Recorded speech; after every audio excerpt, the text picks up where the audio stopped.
मान्य सदस्यज्यूहरूले धेरै दिनदेखि प्रश्न सोध्न खोज्नु भएको रहेछ, त्यसको निम्ति समय दिन हजुरले अनुरोध गर्न चाहन्छु। अर्को चाहिँ नि के भनेदेखि यो मलाई बसेर भन्नु है साहब, त्यो सँगसँगै यो सुकुम्बासीको विषयमा धेरै कुराहरू आएका छन्। हामीले काठमाडौँ उपत्यकामा रहेका खोला किनारमा जुन एकदमै जोखिमपूर्ण अवस्थामा बस्नु भएको थियो, उहाँहरूलाई चाहिँ अर्को ठाउँ सार्ने काम गरेको हो। हामीले उहाँहरूलाई त्यो हेर्दाखेरि, तपाईँहरूले हेर्दाखेरि त्यो खेदाको अवस्था देखे पनि यो 4 वर्ष अगाडिदेखि नै म स्थानीय सरकारमा हुँदा नै सङ्घ सरकारलाई भनेको कुरा चाहिँ के थियो भन्दाखेरि उहाँहरूलाई त्यहाँबाट स्थानान्तरण गरेर होल्डिङ सेन्टरमा राखेर जो सहीमा सुकुम्बासी हुनुहुन्छ, जसको चाहिँ देशभरि कतै पनि एक दूर जग्गा पनि छैन, एक आना जग्गा पनि छैन, उहाँहरूलाई चाहिँ त्यो जग्गाको व्यवस्थापन नेपाल सरकारले गर्नुपर्छ। त्यो हाम्रो सरकारको र हाम्रो पार्टीको मान्यता हो, त्यो उहाँहरूले पाउनै पर्छ।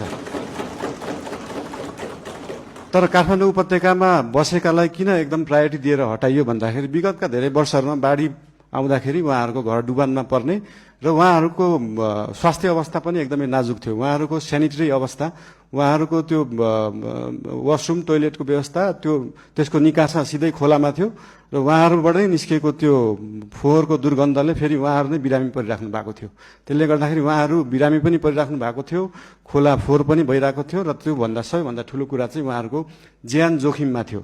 उहाँहरूको ज्यान जोखिमबाट जोगाउने काम गरेको हो नेपाल सरकारले।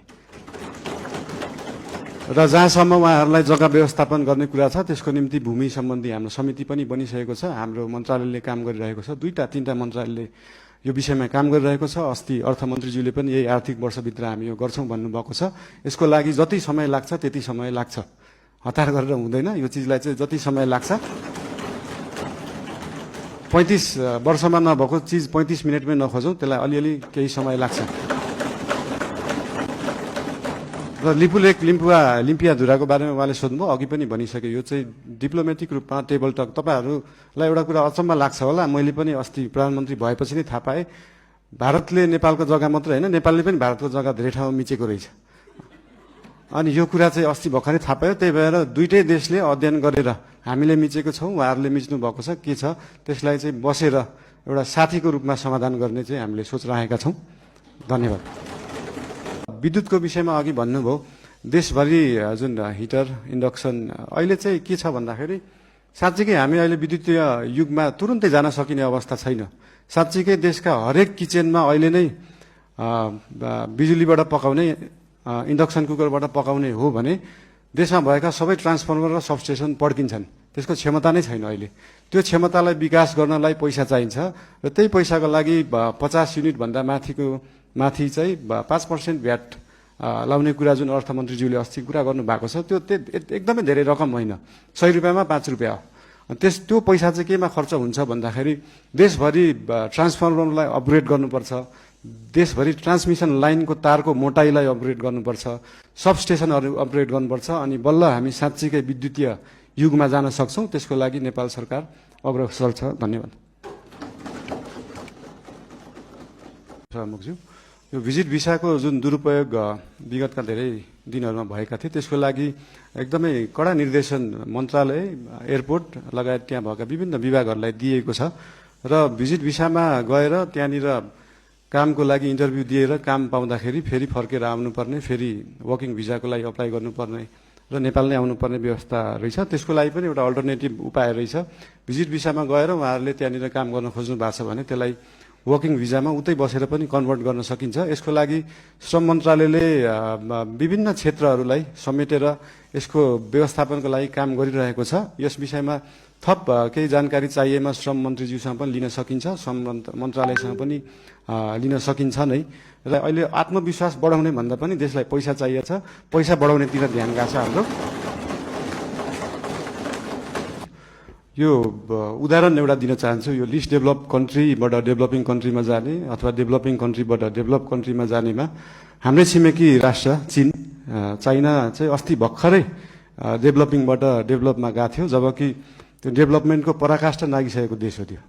यो कुराहरू चाहिँ एकदमै स्ट्राटेजिक रूपमा सरकारले सोच्नुपर्छ जस्तो लाग्छ। अहिले नै हामीले एलडिसीबाट ग्रेजुएट हुँदै गर्दाखेरि हाम्रो ट्रेडका कुराहरू, हामीले निर्यात गर्ने विषय वस्तुहरूमा चाहिँ लाग्ने करहरू अहिले छुट पाइन्छ। हामी चाहिँ निर्यातमुखी हुनुपर्छ, देशमा उत्पादन भएको चिजहरू चाहिँ विभिन्न राष्ट्रहरूमा हामीले एक्सपोर्ट गर्न पाऊँ भन्ने हिसाबले 2 वर्षलाई त्यसलाई तारेका हौँ। त्यसलाई अहिले आत्मविश्वास बढाउने भन्दा पनि देशलाई पैसा चाहिएको छ, पैसा बढाउनेतिर ध्यान गएको छ हाम्रो। मान्य सदस्यज्यूले भन्नुभएको धेरैजसो कुरालाई चाहिँ मैले सल्लाह र सुझावको रूपमा लिएको छु र मानव अधिकार आयोगको प्रतिवेदन मात्रै नभएर 23-24 गतेको मात्रै नभएर विभिन्न कालखण्डमा धेरै आन्दोलनहरू भएका छन्, धेरै दमनहरू पनि भएका छन्। विभिन्न कालखण्डमा भएका आन्दोलनहरू, र्यालीहरूमा भएका कुराहरूको प्रतिवेदनहरू धेरै छन्। एउटा मात्रै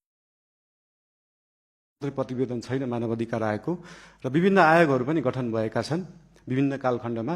आजसम्म नेपाल सरकारलाई बुझाइएको जति पनि आयोगका प्रतिवेदनहरू छन्, ती सबै प्रतिवेदनहरूलाई एकमुष्ट रूपमा नेपाल सरकारले अध्ययन गर्छ र गर्नुपर्ने काम कारबाही त्यही हिसाबले गर्छ। धन्यवाद।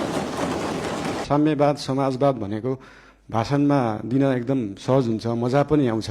तर साँच्चीकै साम्यवाद, साँच्चीकै समाजवाद गर्ने भने हाम्रो काठमाडौँ महानगरपालिकामा मेयर हुँदाखेरिको म उदाहरण दिन चाहन्छु। हामीले विपन्नलाई जुन प्राइभेट स्कुलमा 10% स्कलरसिप दिनुपर्छ, त्यसलाई इक्जाम लिएरै एकदमै मजाले लागू गरेका थियौँ। त्यहाँ चाहिँ विपन्नले एकदमै महँगा कलेजहरूमा पढ्न पाए। साँच्चीकै समाजवाद भने त्यो हो। र विभिन्न महँगा अस्पतालहरूमा पनि हाम्रो ऐन कानुन संविधान बमोजिम नै 10% बेड चाहिँ विपन्नलाई दिनुपर्छ भन्ने व्यवस्था थियो। त्यसको लागि हामीले वेबसाइट नै बनाएर प्राइभेट हस्पिटलहरूमा सर्जरीसम्म विपन्नलाई गराउने व्यवस्था गराएको थियौँ। त्यही हो समाजवाद, साम्यवाद भने चाहिँ त्यस्तो कुरालाई भनिन्छ। र यही 10% विपन्नलाई दिनुपर्ने कुराहरू, शिक्षा र स्वास्थ्यका कुराहरू हामी देशैभरि लागू गर्न खोज्दैछौँ।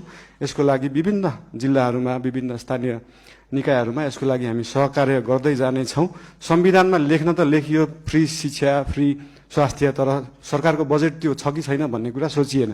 त्यही भएर अहिलेको लागि हामीले सबैलाई नभएर विपन्न वर्गलाई, कम्तीमा विपन्न वर्गलाई चाहिँ फ्री शिक्षा, फ्री स्वास्थ्य दिनमा हाम्रो नेपाल सरकार र हाम्रो राष्ट्रिय स्वतन्त्र पार्टी त्यसमा चाहिँ एकदमै लागेको छ। धन्यवाद।